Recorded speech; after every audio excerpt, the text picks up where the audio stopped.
दर्शकवृन्द स्वागत छ सनराइज खबरमा। म राजकुमार रेग्मीको। आज यो देशमा एउटा दुर्दान्त निर्णय भएको छ, दुर्भाग्यपूर्ण फैसला भएको छ। सर्वोच्च अदालतमा गोरु ब्याएको छ। गएको प्रतिसभा पुनर्स्थापनाको प्रसङ्गमा पनि मैले स्वर्गीय राजेश्वर देवकोटाको शब्द सापट लिँदै सर्वोच्च अदालतमा गोरु ब्याएको छ भनेको थिएँ। आज त गोरु मात्र होइन, गधा नै ब्याएको छ। हुनै नपर्ने फैसला भयो, विचित्रको फैसला भयो। यो फैसलाको अन्तर्वस्तुमा प्रवेश गरौँ। सर्वोच्च अदालतले प्रतिनिधिसभा मात्र पुनर्स्थापना गरिदिएको थियो भने एउटा पक्ष हुन्थ्यो होला, एउटा कुरा हुन्थ्यो होला। प्रतिनिधिसभा मात्र पुनर्स्थापना गरेको छैन, शेरबहादुर देउवालाई प्रधानमन्त्री बनाउनु भनेर तोकिदिएको छ। यो देशमा प्रधानमन्त्री कसलाई बनाउने भनेर चुनाव हुन्छ। यो देशमा प्रधानमन्त्री कसलाई बनाउने भनेर हामीले सांसद चुनेका छौँ। यो देशमा प्रधानमन्त्री कसलाई बनाउने भन्ने फैसला गर्ने प्रतिनिधि सभा छ। त्यो प्रतिनिधि सभा नै पुनर्स्थापित गरिसकेपछि फलानालाई प्रधानमन्त्री बनाउनु भनेर निर्णय किन आयो, फैसला किन आयो, आदेश किन आयो? विचित्र आदेश हो यो। संसारको इतिहासमा कुनै पनि अदालतले फलाना व्यक्तिलाई प्रधानमन्त्री बनाउनु भनेर तोकेको विरलै घटना होला, दुर्लभै घटना होला, सायद त्यस्तो घटना छैन होला। तर नेपालमा विचित्र भयो। हामीले सङ्घीय लोकतान्त्रिक गणतान्त्रिक संविधान बनायौँ भन्छौँ, तर निर्दलीय संविधान पनि बनाएछौँ। बनाउन त हामीले बहुदलीय संविधान बनाएका हौँ, तर सर्वोच्च अदालतको संवैधानिक इजलासका 5 न्यायाधीशहरूले हाम्रो संविधानलाई निर्दलीयमा परिणत गरिदिएका छन्। सर्वोच्च अदालतले जुन फैसला गरेको छ, यो फैसलाको असर शेरबहादुर देउवालाई प्रधानमन्त्री बनाउनेमा मात्र सीमित हुने छैन। यसको लामो चेन इफेक्ट हुनेछ। लामो दुर्भाग्यपूर्ण परिणामहरू आउँदै जानेछन्। के परिणाम आउनेछन् त त्यसमा चर्चा गरौँ। पहिलो कुरो, संसारमा सबैभन्दा थोरै पटक लोकतान्त्रिक चुनाव भएको देश नेपाल हो। गएको 70 वर्षमा नेपालमा करिब 6 दर्जन पटक सरकार परिवर्तन भयो। विश्वमा सबैभन्दा धेरै पटक सरकार फेरिएको देश हो नेपाल। तर गएको 7 दशकमा अथवा 70 वर्षमा 1 दर्जन पटक पनि चुनाव भएको छैन। विश्वमा अन्य देशहरूको चुनावसँग तुलना गर्ने हो भने, अन्य देशमा कति पटक चुनाव भयो भनेर तुलना गर्ने हो भने नेपालमा थोरै पटक चुनाव भएको छ। र नेपालका नेताहरू, नेपालका पार्टीहरू चुनाव भनेपछि थर काम्छन्। कसो गरेर हुन्छ? चुनाव टार्ने, चुनावबाट भाग्ने प्रयास गर्छन्। यही प्रयास अन्तर्गत नेपालका नेताहरूले यस्तो स्थापित गरेका छन् कि प्रतिनिधि सभा भनेको 5 वर्ष चल्नुपर्छ। जति भाँडभैलो भए पनि, कामै गर्न नसक्ने अवस्था भए पनि त्यो प्रतिनिधि सभा चल्नै पर्छ भन्ने भ्रम स्थापित गरेका छन्। त्यो भ्रमबाट हामी धेरै शिकार भएका छौँ। वास्तवमा काम गर्न नसक्ने प्रतिनिधि सभा राख्न हुँदैन, विघटन गरेर फ्रेस म्यान्डेट लिनुपर्छ, चुनावमा जानुपर्छ। चुनाव भनेपछि किन थरथर कामेको? याद गर्नु होला, विचार गर्नु होला, हेरिरहनु होला। अहिले जुन निर्दलीयताको अभ्यास सर्वोच्च अदालतले सुरु गरायो, सांसदहरू स्वतन्त्र हुने, यो अनुसार आगामी दिनमा 5 वर्ष पुगिसकेपछि पनि यी सांसदहरूले प्रतिनिधि सभा विघटन गर्न मान्ने छैनन्। मौका परेदेखि त यिनले 10 वर्ष खान्छौँ भन्ने छन्। चुनावमा जान कोही पनि तयार छैनन्। तर जनतालाई चाहिँ चाहिएको चुनाव हो। चुनावले मात्र लोकतन्त्रलाई परिमार्जित गर्छ। त्यस विपरीतको निर्णय सर्वोच्च अदालतबाट आएको छ। सर्वोच्च अदालतबाट आएको निर्णय फेरि पनि भनौँ अत्यन्त दुर्भाग्यपूर्ण छ। देश हितमा छँदै छैन, देशको दीर्घकालीन भलाइ गर्दै गर्दैन। वास्तवमा संविधान भत्काउने गरी यो निर्णय आएको छ। यद्यपि एउटा लोकतन्त्रवादीका नाताले म सर्वोच्च अदालतको फैसलालाई शिर झुकाएर सम्मान गर्छु, तर गम्भीर असहमति जनाउँछु। यति धेरै असहमति जनाउँछु कि यो फैसलालाई फेरि पनि म भन्छु दुर्भाग्यपूर्ण छ। यो दुर्भाग्यपूर्ण फैसलाको कज एन्ड इफेक्ट, यसको परिणामहरू के हुन सक्छ हेरौँ। पहिलो कुरो, शेरबहादुर देउवालाई प्रधानमन्त्री सर्वोच्च अदालतले तोकिदिएको छ। हामीलाई थाहा छ प्रतिनिधि सभामा उहाँको बहुमत पुग्नेवाला छैन।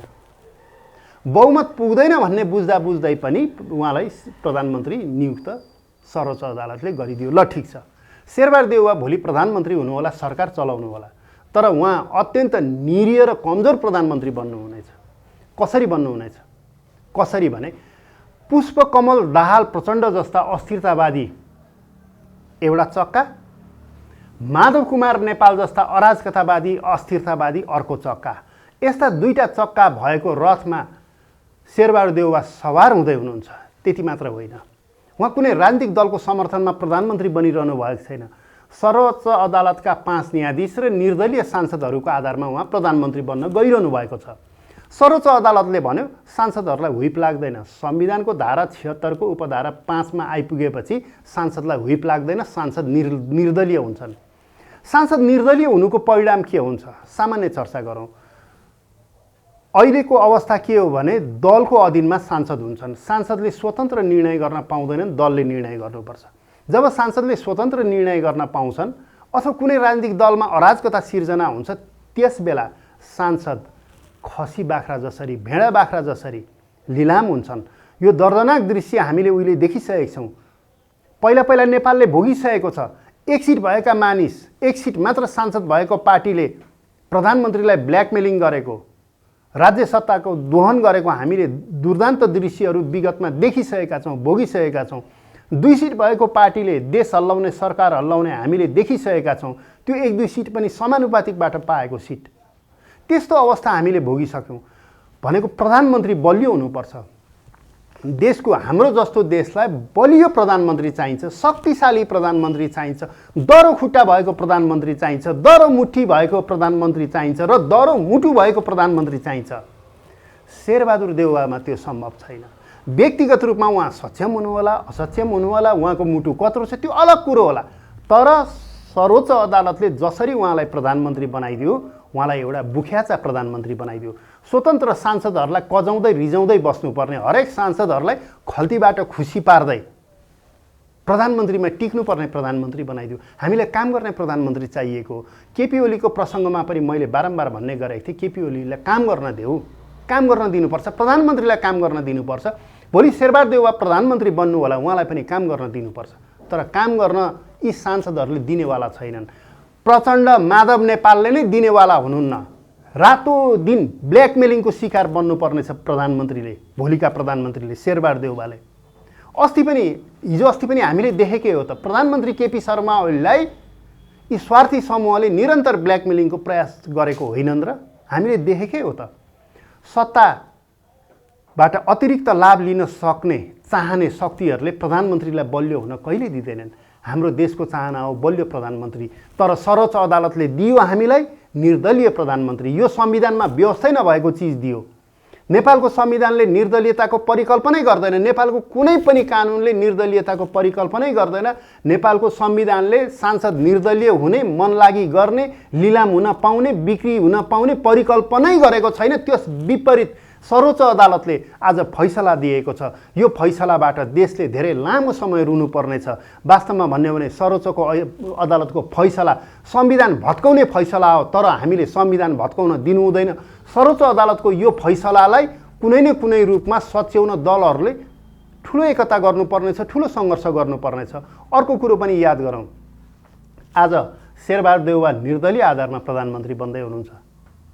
देश त एक दिन मात्र चल्ने होइन। प्रधानमन्त्री भनेको अजम्मरी पद होइन। भोलि अर्को प्रधानमन्त्री आउँछ, भोलि फेरि केपी ओली हुनुहोला, अरू व्यक्ति हुनुहोला, प्रचण्ड हुनुहोला, नयाँ मानिस प्रधानमन्त्री होला। निर्दलीयताको अभ्यासका कारण हाम्रो कोही पनि प्रधानमन्त्री बलियो हुन पाउने छैनन्। भोलि चुनावपछि पनि सांसदहरूको ध्येय उद्देश्य यो हुन्छ कि घुमाइ फिराइ अवस्था कहाँ पुर्यौँ, संविधानको धारा 76(5) को निर्दलीय अवस्थामा पुर्यौँ, त्यसपछि सरकारलाई, प्रधानमन्त्रीलाई ब्ल्याकमेलिङ गरौँ अनि चुनाव खर्च उठाउँ, अतिरिक्त लाभ लिउँ भन्ने यो भयानक भ्रष्टाचारको बाटो पनि खोलिदिएको छ। नैतिक आचरण भत्किने, भ्रष्टाचारको मुहान खुल्ने यो काम सर्वोच्च अदालतको आजको फैसलाले गरेको छ। त के त्यस्तो परेको थियो कि शेरबहादुर देउवालाई नै प्रधानमन्त्री तोक्नुपर्ने? संविधानमा त हामी देख्थेनौँ, हाम्रो नाङ्गो आँखाले संविधानमा शेरबहादुर देउवालाई प्रधानमन्त्री तोक्नुपर्ने खण्ड खातिर परेको संविधानमा लेखिएको हामी देख्दैनौँ। हो, संविधानमा शेरबहादुर देउवाको नाम लेखिएको छैन, यो अलग कुरो। सर्वोच्च अदालतले त विवादमा संवैधानिक पक्षलाई हेर्ने हो, राजनीतिक पक्षलाई हेर्ने होइन। राजनीतिक पक्षलाई नै हेर्ने हो भने पनि सर्वोच्च अदालतलाई थाहा छ, न्यायाधीशहरूलाई थाहा हुनु पर्थ्यो कि शेरबहादुर देउवासँग बहुमत छैन। थाहा हुँदाहुँदै पनि भित्रबाट कालो कोटबाट टीका लगाउने, कालो टीका भन्छु म त, वास्तवमा कालो टीका लगाएर प्रधानमन्त्री बनाइएको छ। यो गलत भयो श्रीमानज्यूहरू, यो गलत भयो, यो गलत भएको छ। त यसलाई सुधार्ने कसरी हामी कसैलाई थाहा छैन। सुधार्ने हामीले त आवाज मात्र उठाउने हो। भोलि हरेक प्रधानमन्त्री ब्ल्याकमेलिङको शिकार हुनुपर्नेछ। यो देशमा स्थिर सरकार कहिले बन्ने छैन। सर्वोच्चको आजको फैसला अनुसार यो देशमा सितिमिति चुनाव हुने छैन। यो देशमा एकपल्ट सांसद निर्वाचित भएपछि 7 पुस्तालाई कमाउने नलुटेसम्म सांसदले विश्राम नलिने भयो। हो, व्यक्तिगत रूपमा धेरै सांसदहरू इमान्दार पनि हुनुहुन्छ। इमान्दारलाई ध्यानमा राखेर यो कुरो भनेको होइन। परिपाटी त्यो ल्याइयो नि त, परिपाटी त्यो ल्याइयो। सांसदको भ्रष्टीकरण त्यसको ढोका खोलियो नि, त्यो कुरो त्यसलाई हो। कतिपय सांसदले भन्नु होला म त त्यस्तो छुइनँ। व्यक्तिलाई हेरेर विधि बनाइँदैन, व्यक्तिलाई हेरेर विधि बनाइँदैन। सांसद भ्रष्ट भए उनीहरूलाई नियन्त्रण गर्नुपर्छ भनेको सबै भ्रष्ट हुन्छन् भनेको होइन। त्यसैले फेरि भन्छु म, व्यक्तिलाई हेरेर विधि बनाइँदैन। तर आज सर्वोच्च अदालतले व्यक्तिलाई हेरेर विधि बनाइदियो। यसरी प्रधानमन्त्री नियुक्त गर्नु, यति बजेभित्रमा नियुक्त गर्नु भनेर आदेश जारी गरिदियो।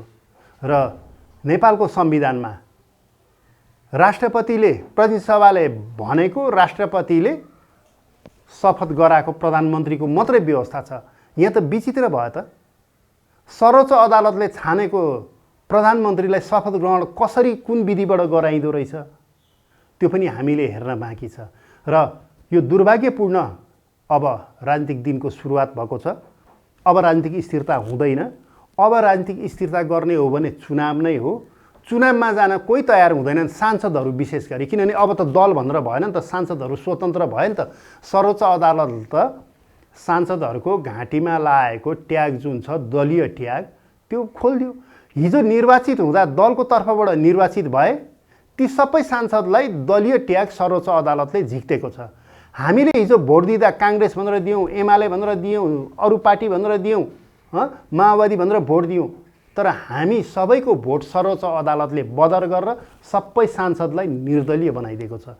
यो दुर्भाग्यपूर्ण सिलसिलालाई रोक्नको लागि सबैले खबरदारी गरौँ। सर्वोच्च अदालतको यो फैसलालाई सम्मान गर्दा गर्दै पनि भर्सना गरौँ। मेरो विचार यहीँ टुङ्ग्याउँछु। धन्यवाद।